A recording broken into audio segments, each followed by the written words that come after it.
তোমাদের দাদাভাই মাছ পাঠিয়েছে, আসলে সেই সময় আমি ধূপ দিচ্ছিলাম। আর যে দাদুর হাত দিয়ে পাঠিয়েছে আমি বললাম যে দরজার ওখানে টাঙিয়ে দাও, তো পরে আমি নিয়ে নিচ্ছি।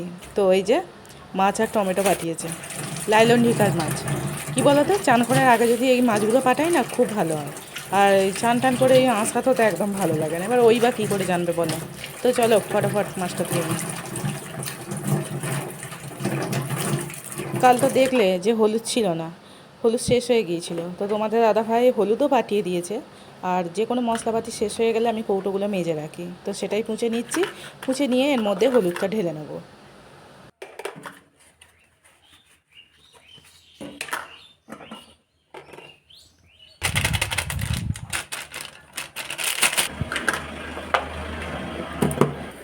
কাল হলুদ ছিল না বলে সব কিছু ফিকে লাগছিল। সত্যি রং হচ্ছে এমনই একটা জিনিস, এমন খুব কম সংখ্যক রান্না আছে যেখানে আমরা হলুদ ব্যবহার করি না। তো চলো এখানে জামা কাপড়গুলো শুকোতে দিয়ে দিই।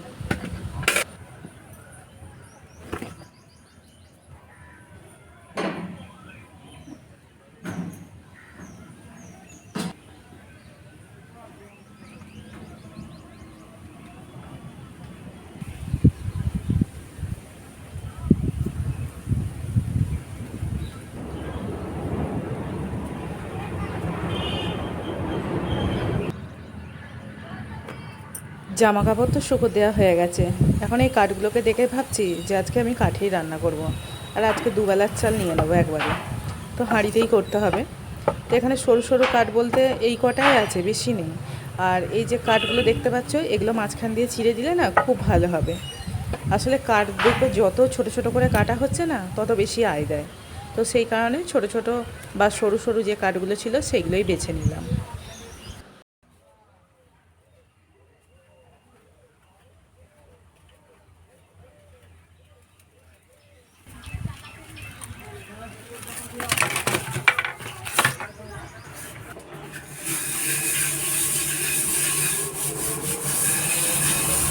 হাঁড়ির পিছনে ছাই বুলিয়ে নিলাম, তারপর চলে এলাম এই ইটগুলো ঠিকঠাক করতে।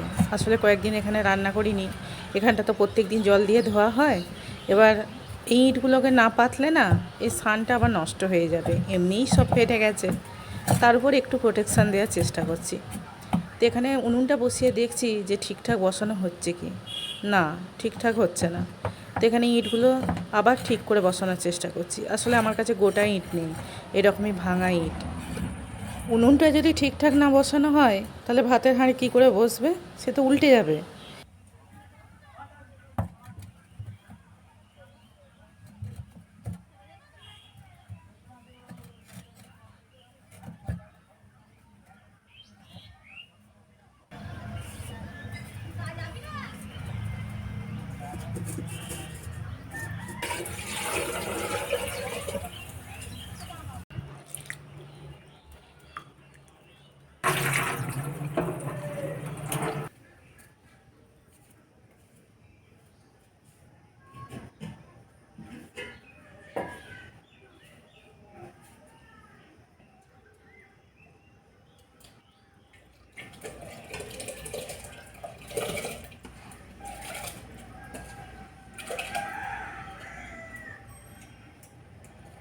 শুভ সকাল বন্ধুরা, কেমন আছে তোমরা সবাই? আশা করি তোমরা খুব খুব ভালো আছো, আমরাও ভালো আছি। নতুন একটা ভিডিওতে তোমাদের সকলকে স্বাগত জানাই। আজকে অনেক সকালে উঠেছি, উঠে সমস্ত কাজকর্ম সেরে নিয়ে রান্না বসিয়ে দিয়েছি। আর আজকে যেহেতু বাইরে রান্না করব, তো দেখতেই পাচ্ছ যে কী পরিমাণে রোদ। সকালে 2-1 পশলা বৃষ্টি হয়েছে, তো সেটা দেখে একটা ভয় হচ্ছে যে এতদিন এত শুকনো খটখটে থাকতেও আমি কাঠে রান্না করলাম না। তো সেই কারণে আজকে কাঠেই রান্না করছি। রান্না বলতে তো ওই তো ভাতই হবে। আর এখন ঘড়িতে ওই 9:30 নাগাদ বাজছে, কিন্তু এত পরিমাণে রোদ যে কী বলবো, ভালো লাগছে না। এদিকে আমি তরকারিটা বসিয়ে দিই, সেটাই ব্যবস্থা করি। এখনও কিছু খাইনি, কালকে রুটি আছে, আলু ভাজা আছে। কালকে তোমাদের দাদাভাই ঘরে খায়নি, বাইরে থেকে খেয়ে এসেছিলো।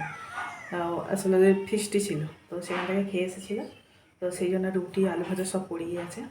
তো এদিকে দেখি এবার খাওয়া দাওয়ার ব্যবস্থা করি। কড়াতে তেল গরম হয়ে গেছে, তারপর মাছগুলো ছেড়ে দিচ্ছি, কিন্তু তারপর কি অবস্থা হয় দেখো।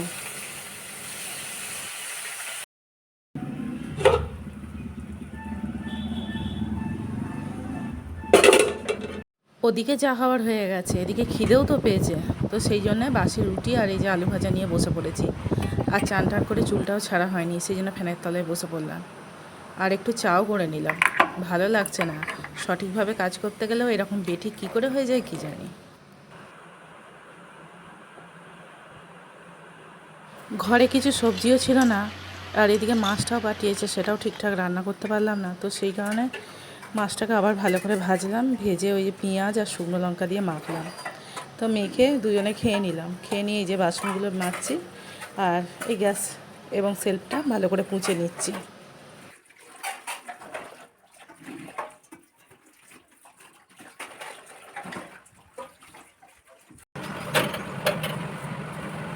আজকে যখন সকাল সকাল কাজ হয়ে গেছিলো তখন ভেবেছিলাম যে আজকে সমস্ত কাজ পারফেক্টভাবে করবো, কিন্তু না, সেটা হলো না। ভুলটা দেখো, আজকে এত পরিমাণে আমি চাল নিয়েছি যে কি বলবো।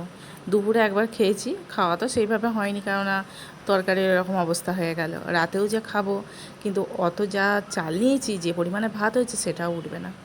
মানে সমস্ত জিনিস নষ্ট হয়ে গেলে না, একদম ভালো লাগে না গো।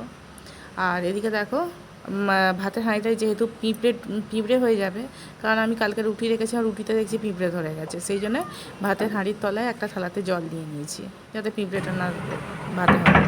আর এদিকে দেখো, ঘরটা মুছে নিয়ে জানলাটা দিয়ে দিচ্ছি, কারণ আর এদিকে কোনো কাজ নেই। আর বাইরে দেখছো কি পরিমাণে রোদ। কাজ কমপ্লিট হলো, এবার একটু শোবো। তো চলো, পরে দেখা হচ্ছে। আমাদের এই ঘরের 3 দিকে না পুকুর আছে, সেই জন্য হাওয়াটা খুব মিষ্টি। আর সেইভাবে বাইরে বেরোনো হয় না, আমি ছাদেই ঘোরাঘুরি করি। আর সত্যি কথা বলতে বিকেলের দিকে সেরকম তো আর কিছু কাজ থাকে না, এই সন্ধে দেওয়া।